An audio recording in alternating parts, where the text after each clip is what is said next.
Gaichu is hunched over, holding something long and thin in one hand and a short knife in the other. He shifts in place, and after a moment you see he's carving a stick. He's already notched several holes in the wood, and is busily trying to form it into an approximation of a flute. He appears to be struggling with the task.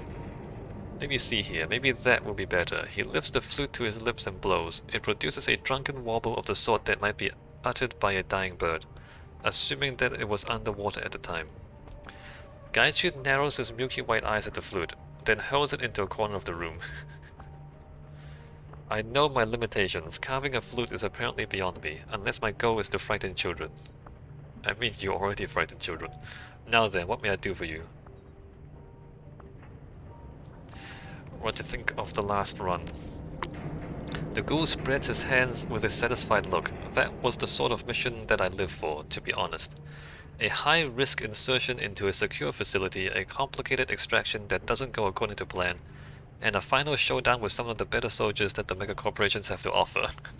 Really? You live for this? It gives me a feeling like eating a fine meal used to, the same sense of satisfaction that suffuses oneself. It's the kind of legendary run that I expect the Shadows will be talking about for years to come. I rather like accomplishing the impossible. It's good to leave your mark. Gaichu claps his hands together. I quite agree. Even if we will not be known by anything other than our street names, it is our deeds that matter in the end. You realize, of course, that Lai would die, yes? Without the resources of either Fuchi or Yamatetsu, her condition will almost certainly kill her, and soon. But there is a certain nobility in dying on your own terms and refusing to be a pawn to others. Pawn to others. He shrugs, mouth drawn into a tight line. I wish the best for her. Who knows, perhaps she will live. And our paths will cross in the shadows someday in the future. Do you ever think about Ishida and the rest of your team? Not especially. After our battle, I made the decision not to dwell on the earlier parts of my life. If killing my former comrades is what it took to free myself, it would do them a disservice to undermine their sacrifice. Gaichu folds his arms over his chest. It was a necessary act, you convinced me of this, and I still believed you were correct. Now that I consider it, it is likely that I would not be here with you now had I not acted. I likely would have fled Hong Kong. Alright, talk to you later, Gaichu. And if you fled Hong Kong, they would follow you.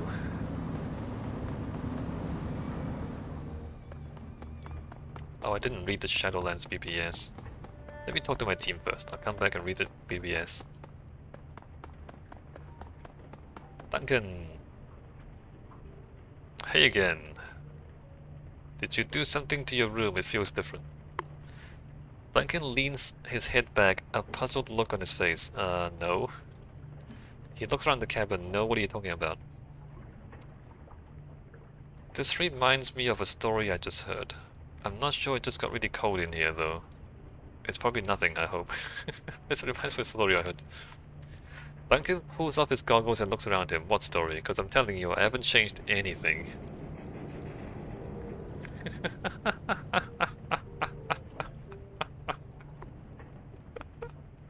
Are we messing? We're messing with him, right? Let's mess with him. I don't want to freak you out, but I think we're in trouble. You see Duncan's irritation growing. The muscles in his neck tense up. What the hell are you telling me? Spit it out, Simon.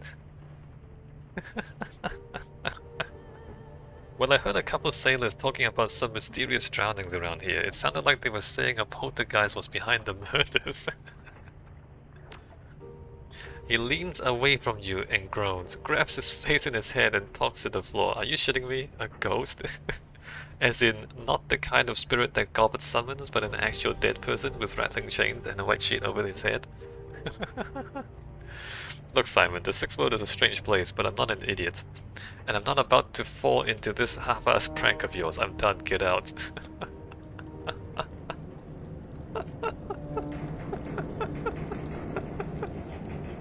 Wait, I just heard a voice. A child's voice. It was probably just some kid playing outside, and the sound drifted in through the window. He crosses his arms over his chest. Now, are you done?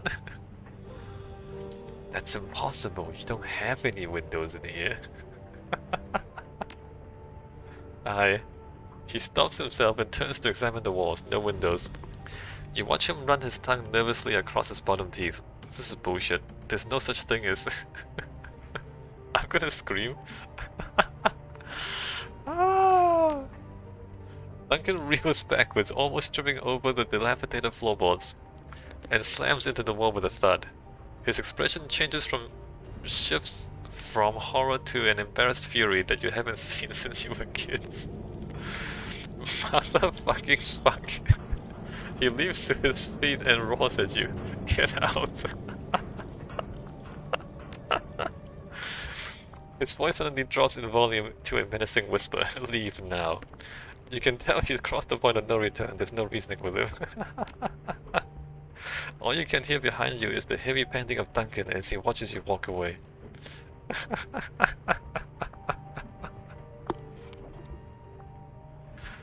That's so stupid. Duncan is so stupid.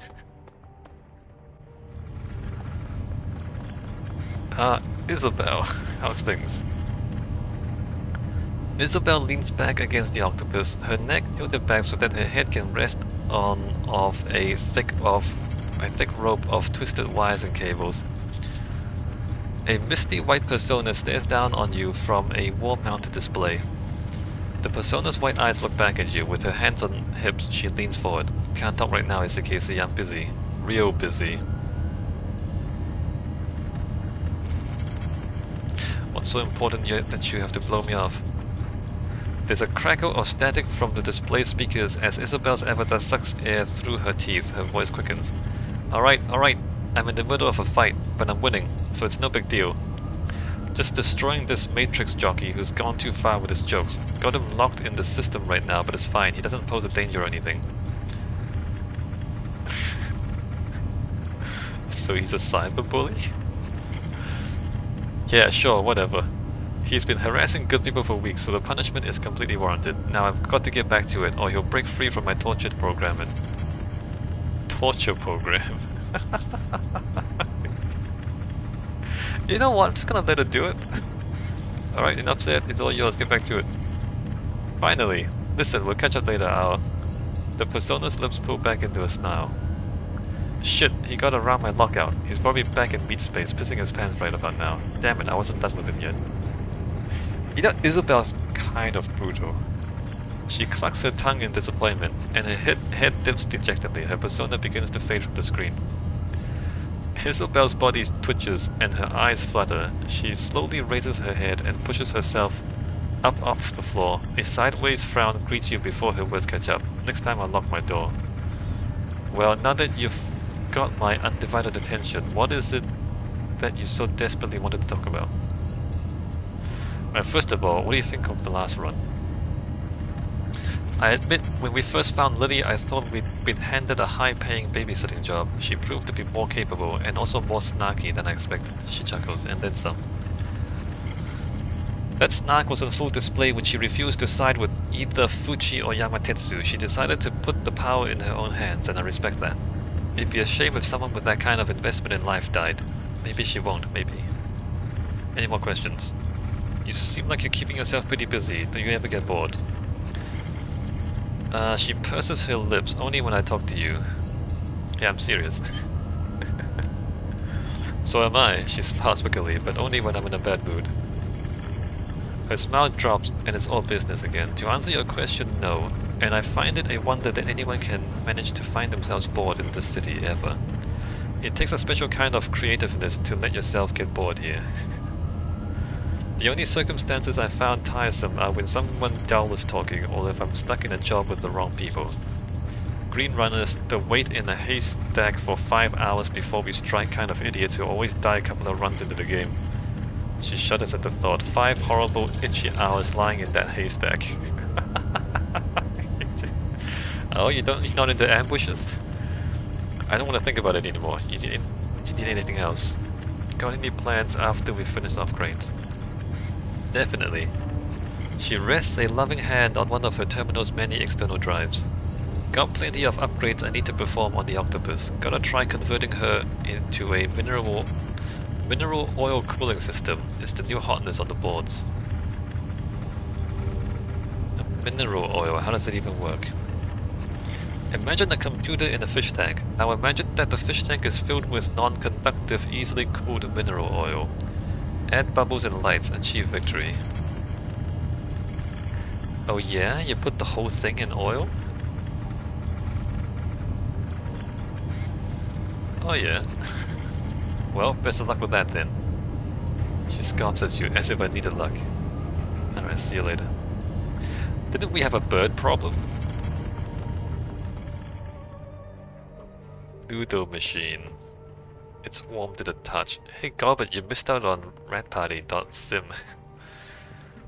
Well, I guess this is it, huh? I mean, we've done everything else that the people around here had for us. The Icon Tower run, the gig in the Undersea Lab.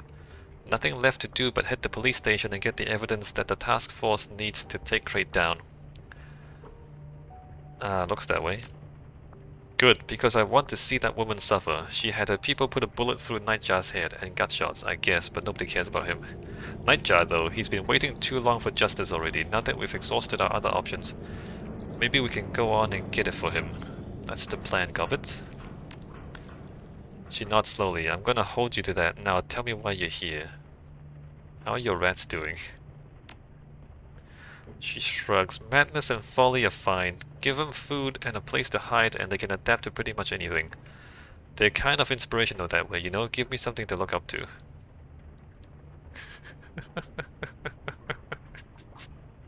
You look up to your pet rats. I wish that I had somebody to look up to like that. Sadly, everyone I know is beneath me.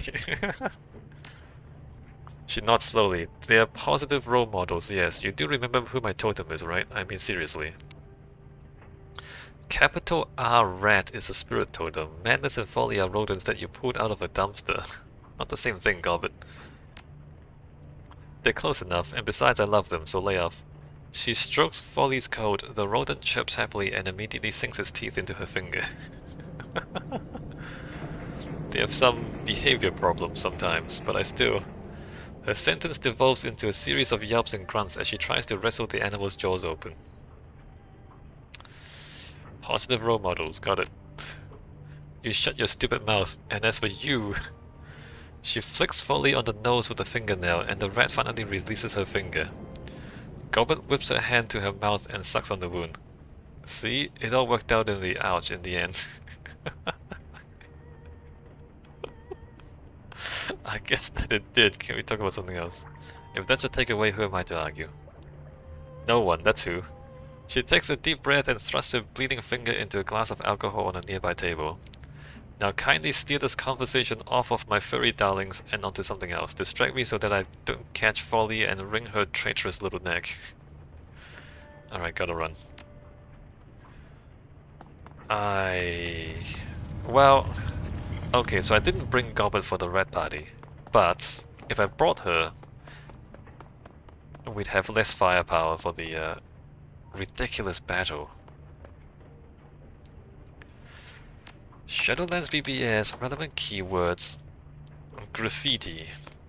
Has anyone noticed some really weird graffiti scrawled right by the Hioi entrance to the walled city? Free enterprise is not so free when corps have rigs prosperity. Oh, is it the poetry bot again? Yeah, it's all over town actually. How about this one, right on Queensway? Whom exactly does the council serve? What fate do treacherous tigers deserve? I take it Eastern Tiger or the whole corrupt lot of them. I'm down with the anti-megacorp sentiment, but diversification could use a little work. Lame! But it's not just about the megacorp. Spotted this one by the Hong Kong ferry pier. Bullets erupt at 4:45. Who's the SDU searching for? I know everybody who's ever picked up a can of spray paint in Hong Kong, but I don't recognize this work. I suspect that we're dealing with some kind of collective movement. The tankers might not even be working together. Hey Tajimit, any of the graffiti in all caps? Is any of the graffiti in all caps? Did you see any like tiny little footprints in the paint? For the last time, Pinky, you're not being stalked by robot ants. You won't think it's so funny when they come for you. Alright. Stuck in a pipe. Please help. I'm wedged in a pipe in the llama power station. I was making a discreet exit via a disused pipe system when my gear got hooked on something. Now I'm trapped in this friggin' pipe. And my partner's not answering his PDA. We'll split the pay with you if you get me out and help me complete this job. Hey Shinzen, Joe, you listening? This could be the milk run that we were waiting on. Just retrieving some guy from the exit, piece of cake, considering the main job's already done. Slow down, GC. Can we hear a little bit more about your situation, Sticky Wicked 36? Hey Shinzen Joe, I'm relieved you saw this. Sending you the blueprints now, plus my coordinates. I owe you big time. Considering how much trouble you get yourself into, you tend to say that a lot. Okay, got your files and Sticky, are you underwater? Yeah, could be. You should probably bring scuba gear and some kind of laser cutting device. Oh, no, Sticky. You do understand what happens if we cut into an underwater pipe while you're in it, right? Okay, we're not doing it Sticky's way, but we can come up with another plan, right? Are we helping Sticky? Yeah? Georgie, my friend, this is the very definition of not a milk run. Oh, they're just gonna leave him down there? Cool. More push pins! You guys! I've got the caffeine shivers real bad, so I braved going outside. I shouldn't have. Do tell. It isn't. It isn't. I came back to this. You should consider your actions before you act. Enjoy your calf, Jay. Just as weird as the previous message you got. 5 syllables, 7 syllables, another 5 syllables, counting the J. I think you're being menaced by haiku, Pinky. Didn't JiveBot speak in haikus? You know, the poetry program that fused with those rogue ESPs, then started speaking in all caps? Were the pushpins themselves all caps, Pinky? Yeah, the pushpins were all caps. Rogue ESP, you said. Are they dangerous? Before you flip out, think about it. People, how's a virtual entity going to write poems in a meat space? And why would it aim them at Pinky? She's never hurt anybody. Well, that run that I was telling you about was in this lab, see? And they were working on these tiny robots that could work together to move heavy objects, basically robot ants. Anyway, I might have let them go, you know, in accidents. Okay. Just to get this straight, you're afraid that runaway poetry software is forcing a bunch of robot ants to leave you threatening messages written in thumbtacks. Pushpins. They were pushpins. Cool. More police files. Dang, I'm combing through all those police file entries. Lots of boring misdemeanors. But he's a zinger. Kendo Chan, cram fiend. Robbed banks to feed the monkey. No convictions yet. Well, sounds about right, except for the fact that I don't have a problem with cram, man. I can barely remember the last time I used. Yeah, right, Funk, but check this out. Assassin Lee Wong gave the pigs his client list, raiding Johnson soon. Oh, I wouldn't like that spread over the matrix about me, true or not. What is that? I think Yankee Doodle just jacked out post haste, you don't think? Somebody's in deep shih tzu going to the dogs. Alright, well there's the BBS for you. Alright, nothing else for us to do. I've got my minigun. Let me save the game here. When I come back, we're gonna hit a police station with a minigun and magic.